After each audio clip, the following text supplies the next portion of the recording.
Hey, yeah, I'm sure John doesn't want to sit next to me on a flight in real life. No, Jeff, it's great because it's one of the only places in the world that I don't talk someone's ear off. And that's like a plane. I sit there on a plane. It's the only time I enjoyed sitting next to John Kincade was actually on a plane. And Andrew tested it out. I don't talk at a blackjack table, church, or in a plane. Those I haven't experienced yet. And me and McLane were on the plane together, and you were entertaining me, and it was that was really, really good. Everybody's got to check it out. Yeah, check out the Uncover the Birds podcast with Jeff McLane. Jeff, it looks like the Eagles avoided disaster with Landon Dickerson. I know you were there at the open practice. What happened? Because I'm still, there's not great video. Did he get rolled up on, or did he just go down? Yeah, well, I think it was just kind of like an awkward step that he took. It looked like someone may have stepped on his foot, and that caused his knee to buckle. But honestly, I just saw I don't know if a fan had taken some video of it, and they didn't run. They were running some replays of certain plays during the open practice, not that one, obviously. Right. So not exactly sure what happened, but I do know the end result, and the Eagles feel like they escaped one. Which is really good news for that. And they talk about this Eagles team being quick healers, Jeff. Do you think that's more attitude, or do you think that they finally have found the secret sauce for a team training-wise and everything to just really keep themselves healthy and recover quickly? Yeah, I don't know about that, about the quick healing thing. And, I don't think they've unlocked some sort of secret. But, they did change their approach to practices and to workloads several years ago, and kind of reeled back a little bit on that because they felt like maybe guys weren't conditioned enough in that 2023 season. But still, they're among the teams that practice the least in the NFL. Landon Dickerson is his own entity. He's a really tough dude. He's played through multiple injuries throughout his career. Last year, I know for a fact that he had at least 2 or 3 things that he was playing through the entire season. The knee we know about, which he ended up having surgery on. He had pretty much essentially a broken wrist or a broken bone in his wrist. And that's probably what's going to factor into whether he will be able to play by the start of the season. It'll just be kind of pain management. And I wouldn't rule it out. A couple of weeks ago, Jeff, you told us that there's a chance that the second starting corner opposite of Quinyon Mitchell is not on the Eagles roster. And then not long after you told us that, they make the trade for Jacan Bennett. Is he in the front seat to win the second cornerback job? How intense of a battle do you think this could end up being toward the start of the season? Yeah, I wouldn't go that far. Now, he did take some first-team reps during the last practice. I know he's got experience as a starter. It's going to take a while for him to learn this scheme and what Vic Fangio wants. I think it'd be really tough to put him in there. Keely's been in it for a couple years. Adori's been around a long time. I know it didn't look good that game. Keely Ringo needs to make that open field tackle. I'm not so certain how often Vic Fangio is going to put Keely Ringo in that kind of cover zero situation. And I think, they'll ultimately probably maybe feel comfortable with either of those guys. You can do a bunch of different things to scheme up and help them. Maybe you don't have Quinyon follow the top receiver as much as you previously had hoped. We'll see. I think with Jacan Bennett, they gave up Thomas Booker, who was like the 6th or 7th defensive tackle on the roster. So it wasn't like, they went out and got some proven guy that they felt like can come in and really compete for that spot. They're going to give him the opportunity. But most likely it's going to be either Keely or Adori. Maybe something else does happen at that position if they don't feel really comfortable with either of them. But look, every team is going to be weak at 1 or 2 or 3 or 4 spots if you're talking about teams that are among the lesser lights in the NFL. I think the Eagles are willing to kind of go into the season with one of those guys if that's the way it ends up. Jeff, that's what we talked about this morning with some of our listeners that are a little more cautious about how confident they want to be about the Eagles. I'm challenging people to say, who would they say in the NFC doesn't have weaknesses on their roster? Who doesn't have as strong, who has a stronger roster than the Eagles do? And other than Detroit, potentially, I was having a hard time coming up with anybody. Yeah, and that's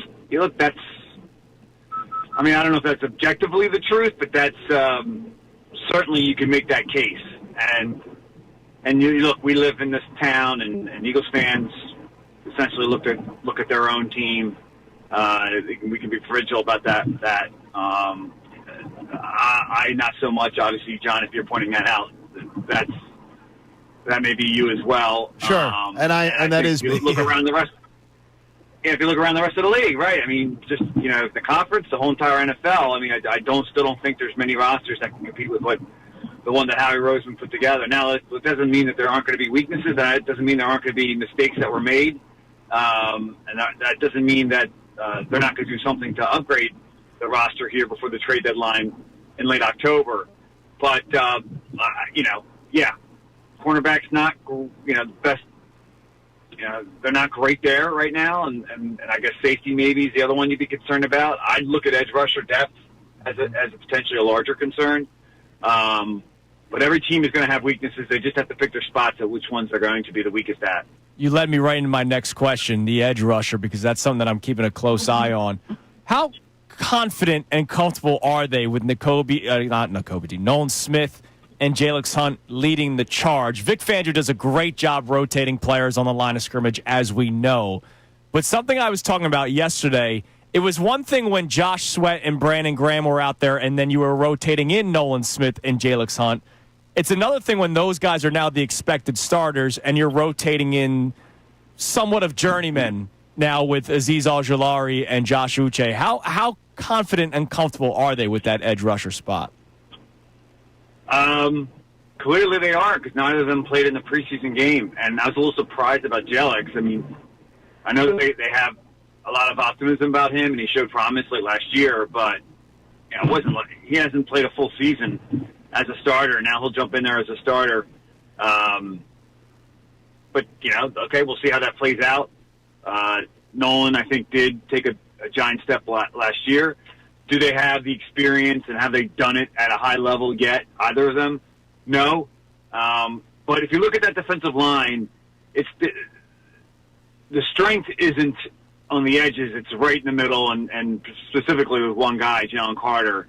And he's going to be eating up double teams, and those guys are going to get singled up on the outside, and the Eagles expect those guys to win, at a certain rate. And, look, if you get singled up enough times, if you don't get chipped or et cetera, then that's going to happen. So I think that's kind of their formula up front.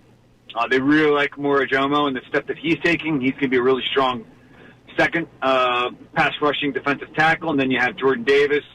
We'll see how that plays out in terms of the weight loss and how that's affecting him as a pass rusher.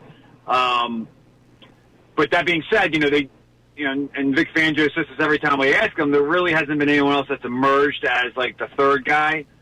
You can go with three and get away with it. Josh Uche is probably going to be the third guy based upon what I've seen so far. And that's not a bad guy to have coming off the bench, but beyond that, Azeez Al-Jolari hasn't really stood out in camp. They have Patrick Johnson coming back. He's shown that he can do it. He's kind of more of a special teams guy. So, but it's not like you have kind of a linchpin, a bona fide ace at that edge rusher position, and that's why I wouldn't be surprised to see them do something there. Maybe, see how it plays out in the season, and then as you get closer to the trade deadline. Jeff, real fast. You covered the Eagles after they went to the Super Bowl with Andy Reid. You've covered the Eagles after they went to the Super Bowl with Nick Sirianni a couple years ago. What's different about this camp? What's different about this team's feel than the other Eagles teams that had visited the Super Bowl or the defending champs of 2017? Yeah, just no drama. Not much leftover residue from winning a championship with, like, in terms of injuries carrying over into the training camp and the regular season. Quarterback position is set, and you don't have, obviously, the T.O. drama in 2005. In 2018, they changed the medical staff. They had Carson Wentz trying to get back to play by the start of the season. That became a huge distraction because they told him he'd have to wait 2 weeks, and all the drama that was associated with that. And then you had, I think, teams that maybe weren't equipped. You're talking about a team that got back. I'm talking about teams that got to the Super Bowl.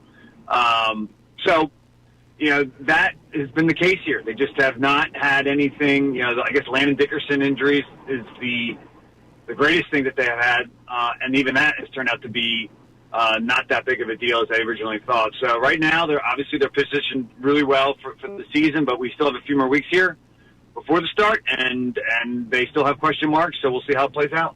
Jeff, we appreciate the time as always, man. We'll be listening to that podcast and reading all your work on the Inquirer and Inquirer.com. We always appreciate the time. Thanks, guys. Appreciate it. There he is, our man Jeff McLane. Good company on a plane. Yeah, sure. I'd suggest it. Sure. Good work. I like Jeff. Tells it like it is. Well-dressed man in the press box, too. It's always important. It is. So's DeCecco, too. He dresses well.